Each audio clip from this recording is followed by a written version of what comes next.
بسم اللہ الرحمن الرحیم۔ سب سے پہلے آپ حضرات کو اس ماہ رجب کے پرمبارک مہینے کے موقع پر مبارکباد پیش کرتا ہوں۔ واقعاً یہ مہینہ اور اس کے ایام اور اس کی راتیں بافضیلت راتیں ہیں، بافضیلت دن ہیں، اور اس مہینے میں ماہ رجب میں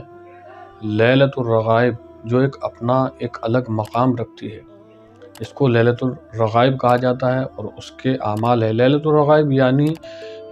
ماہ رجب میں پہلی شب جمعہ،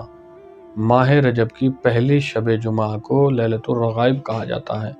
اور اس کا خاصہ یہ ہے کہ جو شخص اس رات میں جو منقول اعمال ہیں اس رات کے وہ بجا لاتا ہے، یہ نماز جو لیلۃ الرغائب میں پڑھی جاتی ہے، اس شخص کی قبر میں جانے کے بعد قبر کی پہلی رات میں اس کی مدد اور نصرت فرماتی ہے۔ اس لیے کہ روایت میں موجود ہے، ویسے تو اس نماز کے بہت سارے فوائد ہیں، لیکن اس نماز کا ایک سب سے بڑا فائدہ اور ایک سب سے بڑا خاصہ یہ ہے کہ جس انسان نے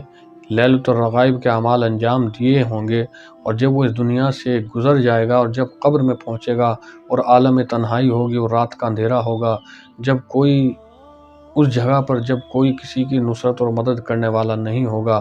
تو روایت میں ملتا ہے کہ ایک خوشنما چہرہ اور ایک خوشبو والا بدن اور حشاش و بشاش چہرہ اور خوش کلامی سے گفتار کرنے والا ایک انسان ظاہر ہوگا، اور وہ اس انسان سے کہ جو قبر میں پڑا ہوگا اس سے گفتگو کرے گا۔ یہ انسان، مرنے والا انسان، جب قبر میں دیکھے گا کہ میرا اس قبر میں کوئی ہمدم و مونس و یاور نہیں تھا، یہ کون ہے؟ تو یہ شخص پھر اس سے کہے گا کہ میں وہ تیری نماز ہوں جو تو نے لیلۃ الرغائب میں ادا کی تھی، اور میں تجھے خوشخبری دیتی ہوں کہ تو فلاح پا گیا ہے، تیرے لیے کامیابی ہے۔ اب سوال یہ ہے کہ لیلۃ الرغائب یعنی رغبت والی رات، وہ اعمال کیا ہے کہ جس اعمال کے ذریعے سے انسان کو اپنی قبر میں پہلی رات میں مونس اور ہمدم نصیب ہونے والا ہے۔ وہ اعمال کیا ہے؟ وہ اعمال 12 رکعات نماز ہیں۔ 12 رکعات نماز جو 2 رکعت نماز کر کے پڑھی جاتی ہیں۔ اس کا طریقہ یہ ہے کہ انسان ہر رکعت میں سورہ الحمد پڑھے، ہر رکعت میں سورہ الحمد 1 مرتبہ، سورہ الحمد کے بعد 3 مرتبہ سورہ انا انزلنا، اور اس کے بعد 12 مرتبہ سورہ توحید یعنی سورہ قل ھو اللہ احد پڑھے۔ ہر رکعت میں اسی طریقے سے اسی ترتیب کے ساتھ میں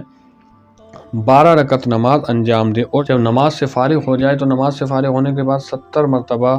پڑھے اللہم صلی علی محمد النبی الامی وعلی آلہ۔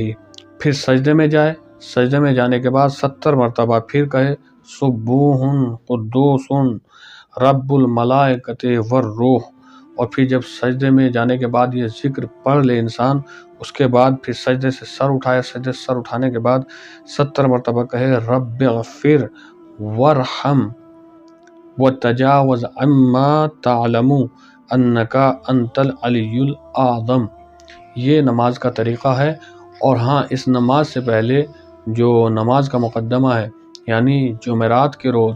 ماہ رجب کے جمعرات کے روز جمعرات کا روزہ رکھنا ہے، اور روزہ رکھنے کے بعد شب جمعہ میں مغرب اور عشاء کے بعد یہ 12 رکعت نماز انجام دینی ہے، جس کا طریقہ کار ابھی بتایا گیا ہے۔